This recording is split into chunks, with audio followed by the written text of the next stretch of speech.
Welcome back, everybody, to another episode of the Clutch Talk podcast slash YouTube slash We Do It All. As always, I'm your host, John. Very happy to be here. Today is June 20th. I got to make it clear we are recording before the draft because with this team, some big news might happen in the draft. So I do got to make that clear.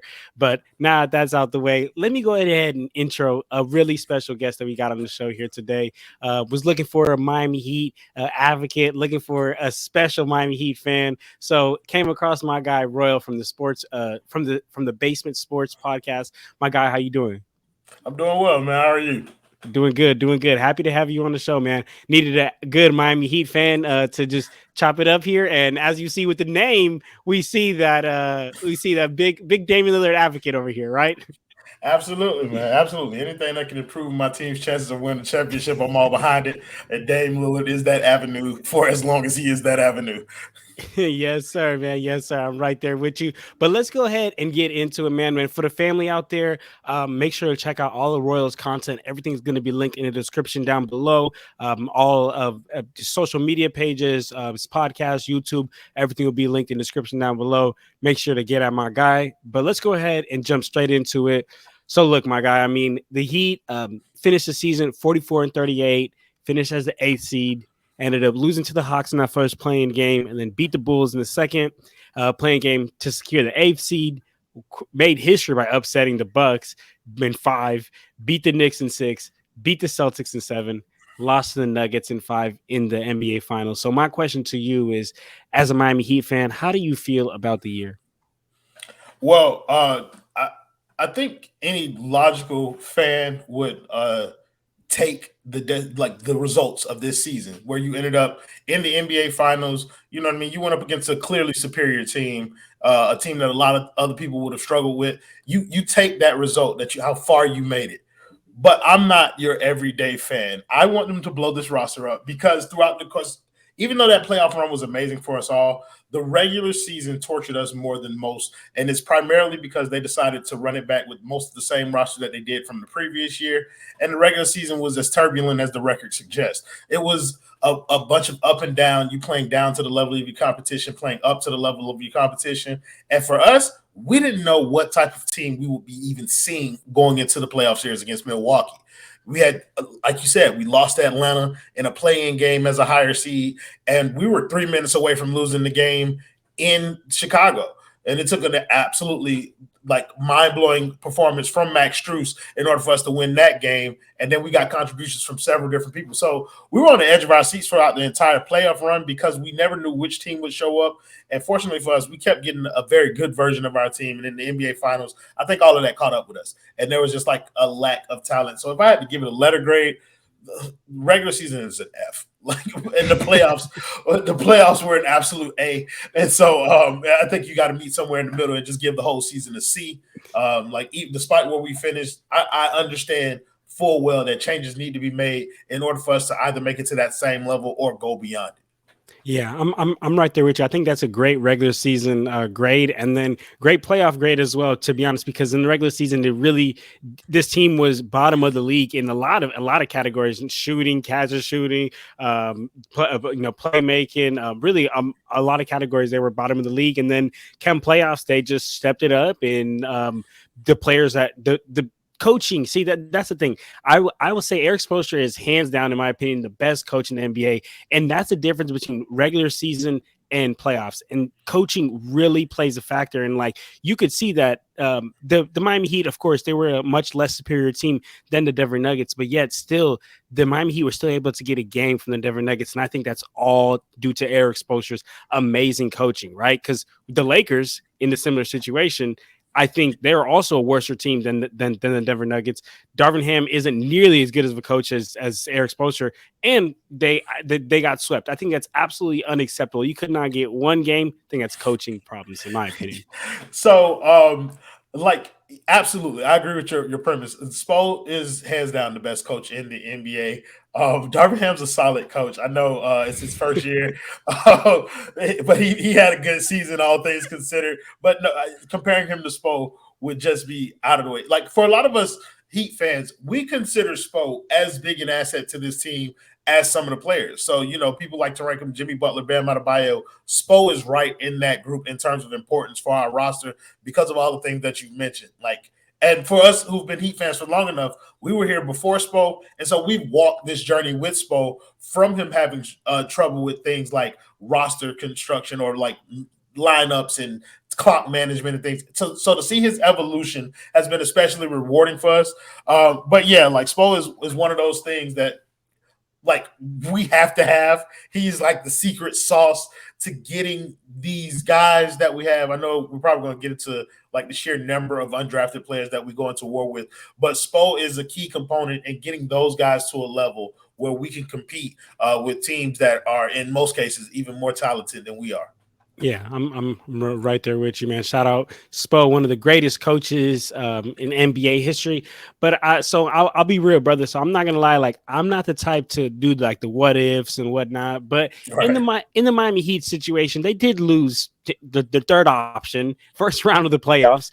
So I do want to ask to you, if Tyler Hero, plays throughout the entire playoffs, does that change the outcome of anything? Yeah, we probably lose before the NBA Finals. I'm not a Tyler Hero fan. That is clear to anybody in the Heat Avenue who knows me. They know he's one of the players that I'm most excited to get off of my roster, and it's not because of anything that he's done to himself. It's because we're trying to win on the Jimmy Butler timeline, and as a young player, he just doesn't fit that mold. Also, he's horrible on defense. And so some of the games that we were able to win, like I feel like we would have struggled with teams hunting him on the defensive end, despite what he can give us on the offensive end. They're not able to do that to the litany of guys that we had to put out on the floor in this steed.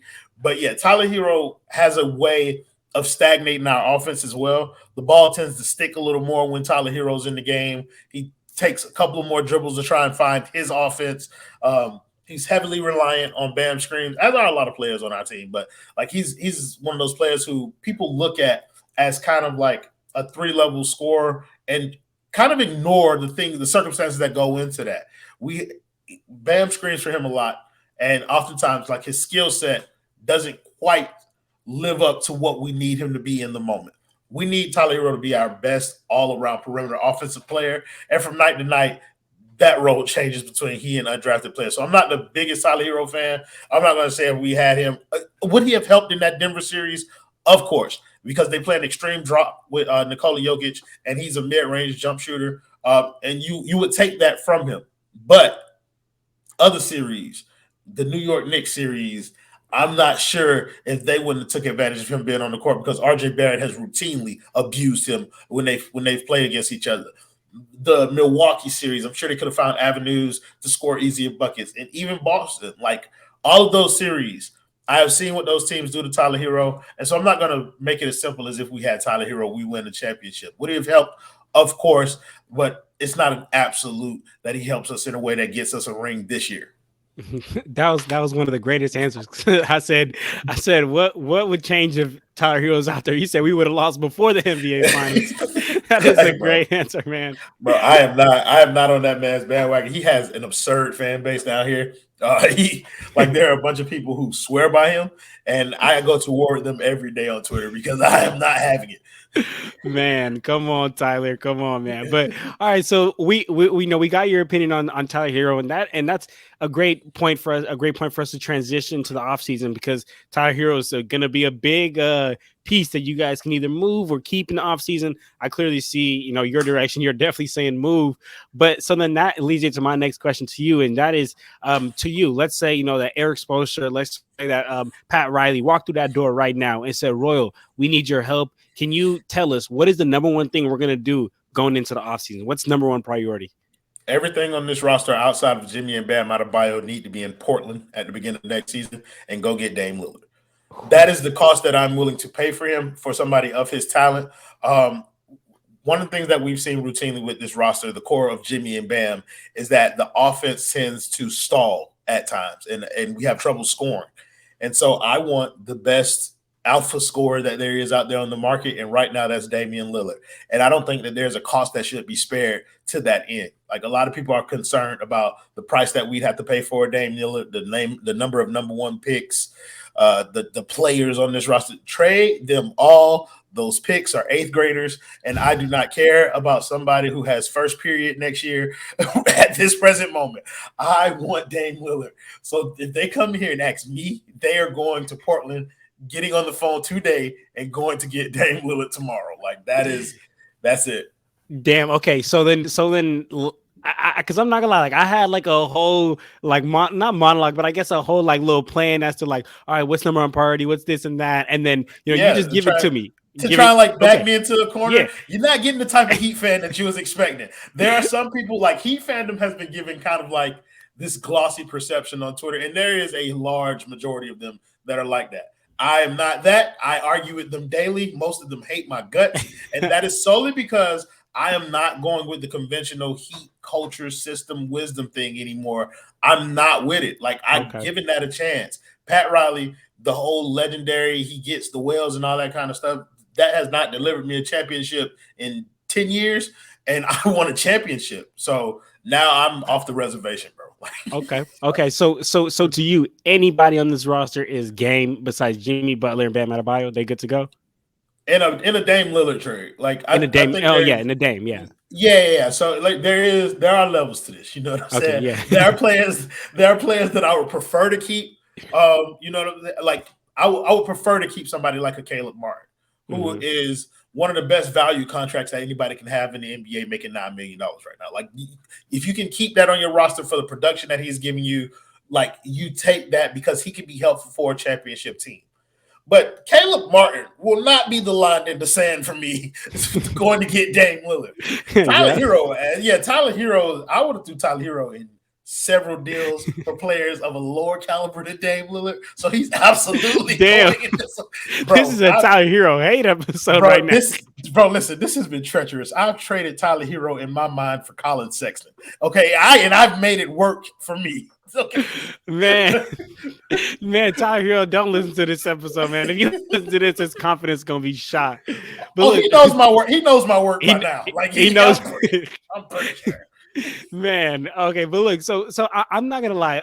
I definitely, I like the idea and the concept of go get a star, because a lot of times, like how you mentioned, I do feel like one of the biggest problems of the Miami Heat was that sometimes the offense stalled, and that if the offense broke down, they didn't really have a player that could be like, yo, here, go get a bucket. Like, we don't know what to do, but we need you to just break your defender down and go get a bucket. Jimmy Butler became that, I feel like, more deep in the playoffs, but regular season, he wasn't, I don't really feel like he was that.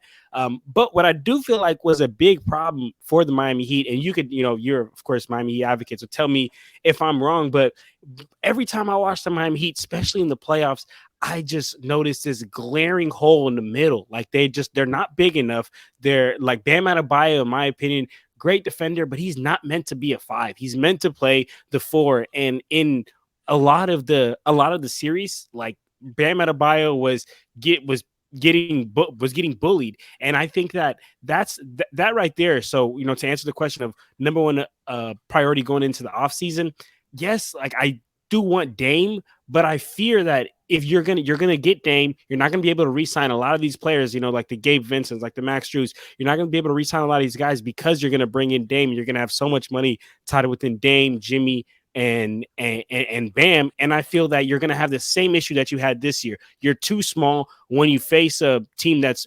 a bigger team, you're going to struggle. And I know the Miami Heat fans don't want to hear this. I have a friend that's a Miami Heat fan. He'd be mad at me every time I say this, but yes, they got to the NBA Finals this year, but they got a lot of things went their way. And it happens for a lot of teams. And I just don't know if they could get there next year if they'd face another Milwaukee Bucks team like that, because Milwaukee Bucks team, that's exactly what I thought was going to hurt them. A big team, a lengthy team, a team that could take it inside, a team that could abuse Bam, a team that could get offensive rebounds and second chance points, just because the Heat don't have that big of a team. So what I was going to get at is that, in my opinion, you go after a big man, because this year in this last year in the postseason run, I don't think that the guards were bad, and they were missing Tyler Hero. So I mean, I know you don't like him, but Tyler Hero, he could in a job coverage, he could be all right. So I don't even think that the Heat's guards were bad. And then if you add Tyler Hero, I think it could only get better. But I think if you don't bring in any of those other players that just performed well and just bring in Dame, you might have the same issue that you do this year. So tell me how you feel about that statement. Sure. So, like, okay, so you said a lot of things that, like, it's almost like you've been reading Heat Twitter. The Gabe Vincent, Max Strus thing, not bringing them back, I'm perfectly fine with that because they were on minimum contracts this year, and of course they outperformed those contracts. They have earned whatever money it is that they're going to get out there in the market. I'd just rather not be the one holding the bill because I know what they are at their peaks and at their valleys. So, like, what you saw in the playoffs was their peaks. Max Strus and Gabe Vincent, I don't mind letting them walk. Of course, I would prefer to keep Gabe to Max. I don't necessarily want Max back. I would like Max to go because he's just going to cost too much for a specialist. But Gabe, I understand your point. Gabe is somebody who we would like to keep at the right price. To your Bam point, look, Bam is 6'9". We will get that out the way. Yes, he is a smaller big. Does that put us at a disadvantage? I'm not entirely sure. Like you mentioned Milwaukee. We've played Milwaukee 3 times in the playoffs with Bam as our starting center. We've beaten them 2 out of those 3 times. When you talk about Bam being bullied in the series, I felt like Cleveland with 2 7-footers got bullied by New York's front line. Bam did not get bullied in the same fashion. Mitchell Robinson was not as effective on the boards. Their offensive rebounding was a kind of problem, but we seemed to mitigate that pretty well. As for going against the best center in the league, Bam averaged 20 points and 12 rebounds in that finals. So it's not the problem of Bam being the 5. It's the problem of the person playing next to Bam. The person playing next to Bam needs to be able to defend the paint. They need to be able to shoot, not necessarily defend it, but they need to be able to switch, play bigger. You saw we had success with PJ Tucker. Like PJ Tucker is a person who can guard up, guard bigger defenders, and he's able to stretch the floor with the shooting. That's what's more important than necessarily having height next to Bam. Would we like bigger players on the team? Sure. But I don't think that they need to replace Bam at the 5. Bam is an all-star center in this NBA, despite being 6'9", and he's been very effective at his role. Like, his strengths are defense, obviously, and he's quicker than most of the bigger centers, and so he's been able to kind of effectively work on some dribble moves, get to that mid-range game. He's improved in several areas on offense, and I'm just looking for him to continue to improve.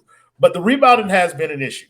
So I would prefer them get somebody next to him. Like you saw Kevin Love came in. It was kind of like a nice slot-in fit with Bam Adebayo because of his ability to rebound, because of his ability to shoot the 3. He just can't defend worth a shit. So, like, that's the area. Like, if we bring Kevin Love back as like a backup 4, then he's a good fit. But somebody of that archetype. Personally, I would love somebody like Kristaps Porzingis. If Kristaps Porzingis was the 4, he's tall, not really a center, but he can shoot the ball, he can put it on the floor, he can defend the rim. And I think if Bam switches out onto the perimeter to guard smaller players, then Kristaps Porzingis can man the back line for a couple of possessions a game. But I've never been a Bam as a 4 guy. Like, Bam has gotten me to the NBA Finals as a 5 twice. And so I let the chips fall. That's 2 more times than Joel Embiid has ever done it. That is true. That is true. Now let me just to respond to that statement. Yes, Bam Adebayo has done that, but would you not agree that in both times he got bullied by the bigger player in Anthony Davis, and the Lakers were just a bigger team, and then now with the Nuggets this year?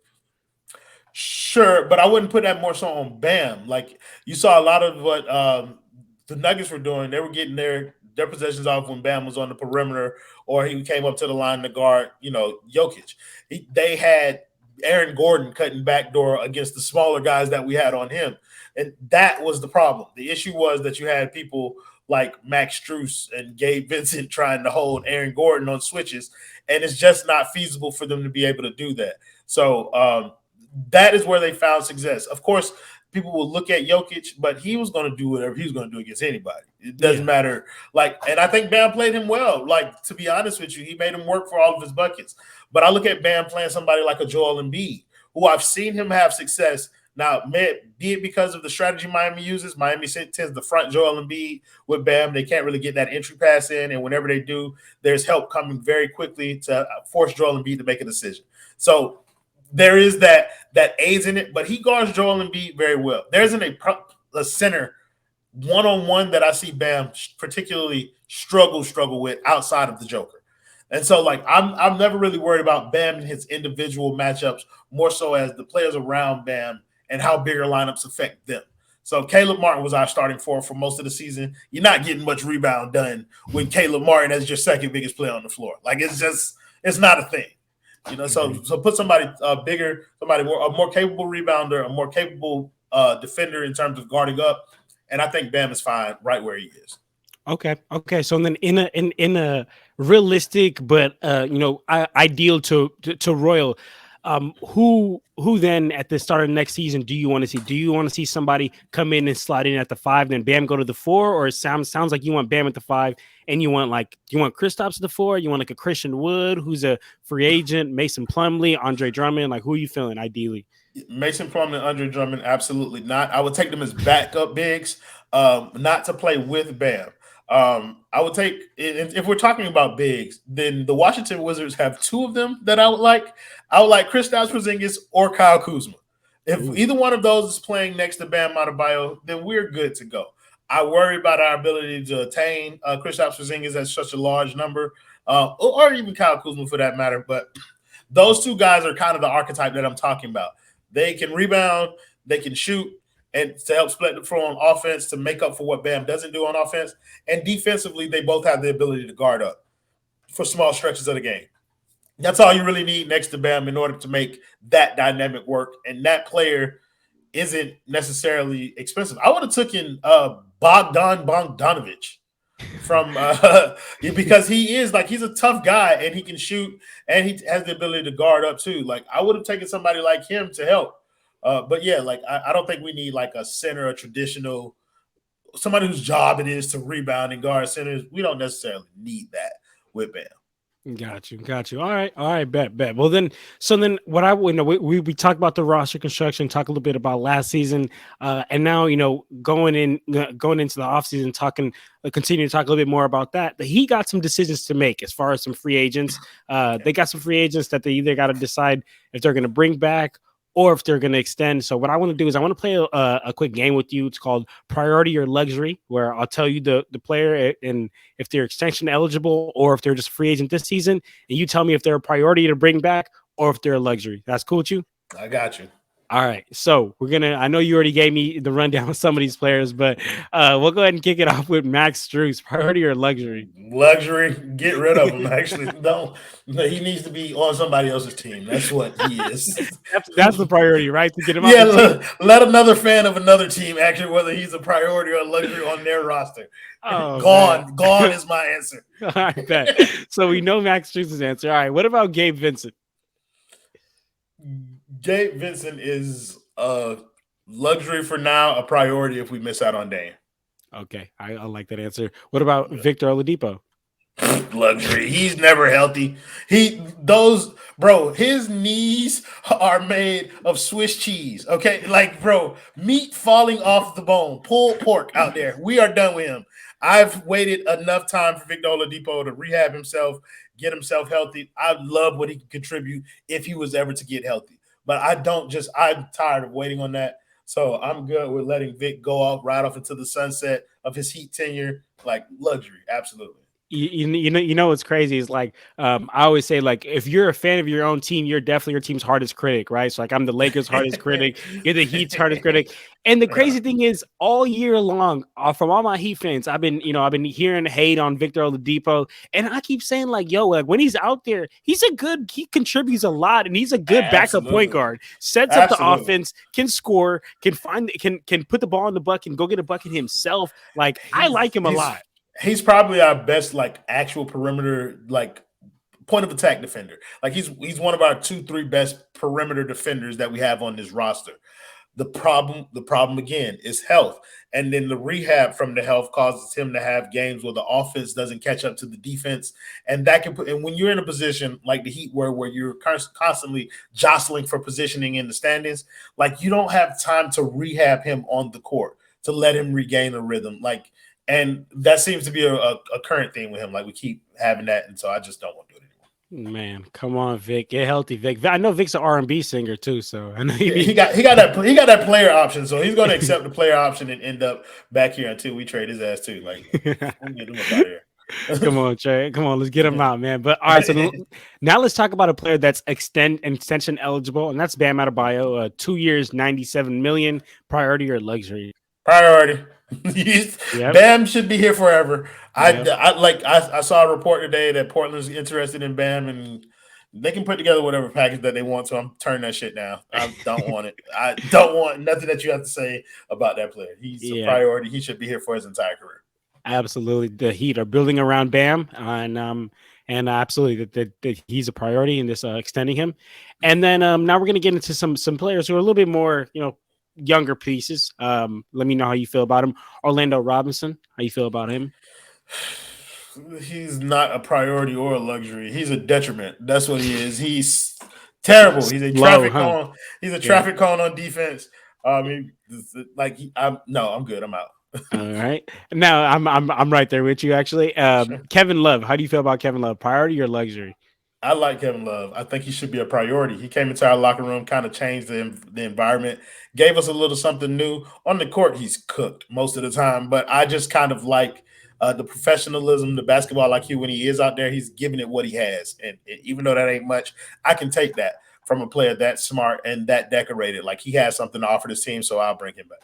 Yeah, absolutely. I would agree for all those reasons, and on the fact of, like, if he doesn't come back and you don't bring in somebody this offseason, you're running Caleb Martin at the 4, and that's just that's not going to work. We did it all year already, brother. Like, it's yeah, exactly. But yeah, I'm right there with you. Let's bring Kevin Love back, and then last player. I think I already know your answers to this, but I will go ahead and throw it out there because they're a free agent. It's Cody Zeller. So we have a saying over at the Basement Sports Network. It is pack him the fuck up. Get that boy up out of here. We're going to clear out his locker by the end of business today, and he will be gone. I want no. When we played this man 61 seconds in Game 5, he was a -5 in 61 seconds. That's crazy, bro. It's one of the most bizarre stats that I've ever seen, and we lost the game by 5 points. I've had enough. I'm done with it. He can go, bro. Like, I'm good. Oh man, Cody, you got to get up out of here. I'm so sorry you even had to see any Cody minutes out there, man. Oh man, I'm surprised that you threw out like Orlando Robinson, but you didn't throw out like Omer Yurtseven.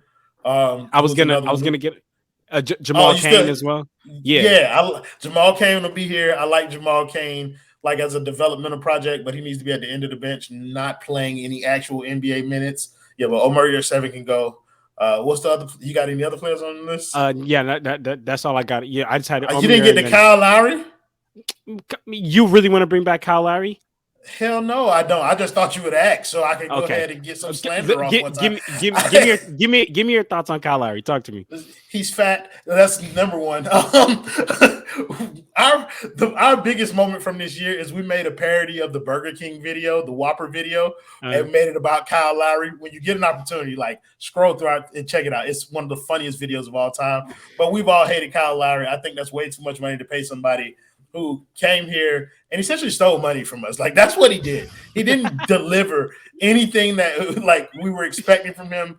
Was he an upgrade over Goran? Yeah, you piss in one hand, shit in the other. Like, I do think in the playoffs, Kyle Lowry did show some of that veteran savvy. He did kind of come back and, help the team in spurts in different areas and shit like that. But he got his spot taken by Gabe Vincent. And I think people need to remember that. Kyle Lowry makes $27 million. Gabe Vincent makes the minimum. And it was clear that Gabe Vincent needed to be our starting point guard. That, to me, is a detriment and an indictment on Kyle Lowry in and of itself. I do not appreciate him coming over here at all. Like, and I will be rejoicing the day that he leaves this team. Man, Kyle Lowry ain't getting no love from my guy Roy. No love at all. All right. Well, shoot. I mean, it makes sense, though. It makes sense. I mean, if you're trying to contend for a title, I don't think that Kyle Lowry being out there in your NBA playoff push run is the answer at this point.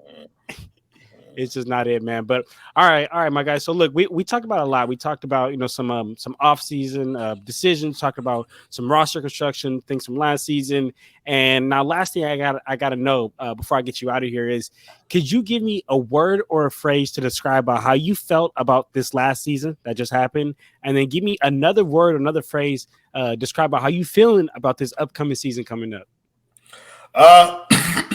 I got three separate ones. Okay. Okay. So last season, regular season, I felt the phrase that I would use is blow that shit up. Like that is what I felt every moment of watching the Miami Heat play basketball. Blow this roster to hell. When we won game 1 versus Milwaukee, that phrase would be, we are winning the fucking title. And that is how I felt clean up until game 5 ended. I thought we were winning the title. I thought this team was the team of destiny. I thought that they would make a Disney movie about this year from the Miami Heat. That's how I thought this season would end. So clean up until we lost that game, I was like, yeah, we're winning the title. The very second that we lost that game and up until now, the phrase that I would use is blow that shit up. I don't want to see the same iteration of this team return here. I don't want 98% of the roster.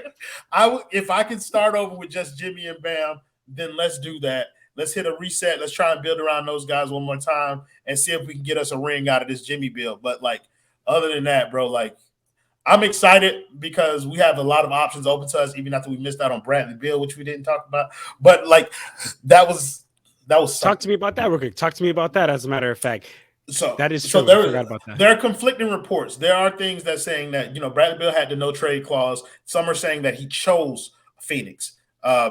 But we had a reporter down here who works, like one of the prominent reporters down here, Barry Jackson, reporting that Miami was never aggressively pursuing him because their focus was on Damian Lillard. And because of the price point that Bradley Beal went at, I'm disappointed that Miami didn't at least beat that offer to secure one person of that caliber before. Like, if you're going to focus on Dame Lillard, that's fine. But the opportunity, we don't know if Dame Lillard is really leaving. He has never shown the inclination to leave there. And right in front of you, you have somebody who has chosen you, Bradley Beal, saying, I'm willing to come to your organization. Just come out and get me. And to see him go for Chris Paul, Landry Shamet, and a bunch of second-round picks, knowing that Miami had something in the chamber that could have beaten that, that's really disappointing. And it makes me question the front office's motives. Because we had something like this happen last year where they decided not to go put their best foot forward with Donovan Mitchell because they wanted to wait for Kevin Durant. And where did Kevin Durant end up at? Phoenix. And now Bradley Beal ends up at Phoenix. And you know who runs Phoenix? James Jones, who used to play for the Miami Heat. So this full circle is very frustrating. But it's like, if we get Dame, then all is forgiven. But if not, then I'm going to start trying to fire people in the front office from my seats in the arena. Like, that's just the reality. I'm going to fire people. Okay, and then now let me ask you this: if you had the choice of Dame and Bradley Beal, who would you rather have? Damian Lillard, because he's a much better player. But I do there was an avenue to both. I would have loved that. But if you're making me choose, then I'm choosing Dame Lillard over Bradley Beal any day of the week. Yeah, I'm not only am I taking Dame for that, and I feel like he's a more efficient scorer, and he fits better as well to that team. I think Bradley Beal would kind of jump into that like Jimmy Butler position, where Jimmy would go to the 2, Bradley go to the 3. I don't know how that would work out, to be honest with you. Well, right now we have Max Strus playing the 2, and so I think Bradley Beal, in terms of like scoring pecking order, if Bradley Beal would have came here, Bradley Beal would have been our first kind of option as a scorer. Jimmy is a scorer, but he's a reluctant scorer. And you know what I mean? So like throughout the regular season, you would have seen kind of the offensive dynamic change where Bradley Beal is doing most of the heavy lifting on offense, kind of giving Jimmy a break and letting Jimmy kind of run the offense in the playoffs. That was the ideal scenario with the Bradley Beal here. With Dame Lillard here, the pecking order just kind of, it is what it will be. Dame Lillard, it will be the person controlling the offense. Jimmy's able to chip in, Bam's chipping in. You move them both down the peg, which in turn makes them better players. So as opposed to having Bam as your second scoring option, he's now your third. And as opposed to having Jimmy as your 1, he's now your 2. And you have an offensively inclined player like Dame Lillard. I'm fantasizing right now and I'm fanboying. Like, it's okay. I want to hold down my emotions because if he doesn't come, then I will be irate. Man, yeah, I'm not gonna lie, brother. If he doesn't come, I'm gonna have to give you a call. I'm gonna be like, "Are you okay? Are you okay? Like, just sit down. Let's talk Just bring this me back through." on the pod. Just bring me back on the pod, bro. Yes, if he doesn't come, no matter what, if he comes or doesn't come, we're gonna bring you back on the pod. We need to That's a bet. your reaction, man. That's a bet. But all right, man. I think it's a good place for us to go ahead and wrap it up here. We had a lot of fun, talked all about the Miami Heat off season, free agency decisions last season. We got your last couple words on how you felt about this last season. You went off on Tyler Hero, went off on Kyle Lowry, but that's love, man. That's how it's supposed to be. My guy, Real, do you have any last words to say before we get out of here? No, man, I appreciate you guys for having me on here. I appreciate the platform. Keep working. I know this content creation game is never easy, and a lot of people don't understand how much work goes into it. So as somebody who's trying to do it myself, looking at another brother trying to get it done, my man, congratulations on first having your platform. And also, bro, keep up the good work, man. Like, I'm looking forward to seeing bigger things from this pod, and hopefully we can kind of form a partnership where we'll bring you on our platform and let you speak on a few Lakers things. Yes, sir, man. Yes, sir. As always, man. As always, for the family out there, don't forget to check out all of my guy Royal's stuff. It'll be all linked in the description down below. Like I mentioned, he is from the Basement Sports Network. They got great Miami Heat content over there. And for all the Heat fans, man, if you just want just a great Heat channel, go check out my guy Royal, man, because he'll give you some great Heat content. But if you're a Tyler Hero stan, I mean, maybe stay away. No, y'all come anyway.